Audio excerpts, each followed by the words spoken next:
Visa రావడం, ticket book చేసుకోవడం, అక్కడ ల్యాండ్ కావడం ఎంత ఇంపార్టెంటో గ్రీన్ కార్డ్ తెచ్చుకోవడం కూడా అంతే ఇంపార్టెంట్. అంతేనా? ఎస్, సేమ్ టు సేమ్ ఇలాంటి మాటలు బాలీవుడ్ లో హీరోయిన్లు నిలదొక్కునే విషయంలోనూ వినిపిస్తూ ఉంటాయి.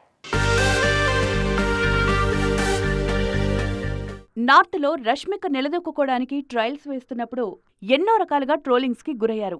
కాస్ట్యూమ్స్ మీద, మేనరిజమ్స్ మీద రకరకాల వార్తలు వినిపించాయి. యానిమల్తోనూ, ఆ తర్వాత ఛావాతోనూ నేషనల్ క్రష్ నార్త్లో ప్రూవ్ చేసుకోగలిగారని హ్యాపీగా కనిపించారు ఫ్యాన్స్.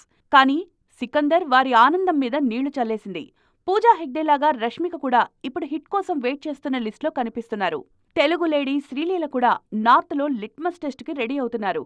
అక్కడ కార్తిక్ ఆర్యన్తో కలిసి నటిస్తోన్న సినిమా క్లిక్ కావాలి. ఆ తర్వాత వరుస హిట్లు పడాలి. అప్పుడే బాలీవుడ్ భామ అనే స్టేటస్ దక్కుతుంది అన్న విషయంలో క్లారిటీగానే ఉన్నారు శ్రీలీల. కీర్తి సురేష్ కూడా వింత పరిస్థితిని ఫేస్ చేస్తున్నారు. Welcome to Saptagiri NPS University. Admissions open for BE, BCA, MBA and MCA for the academic year 2025-26. Enroll now.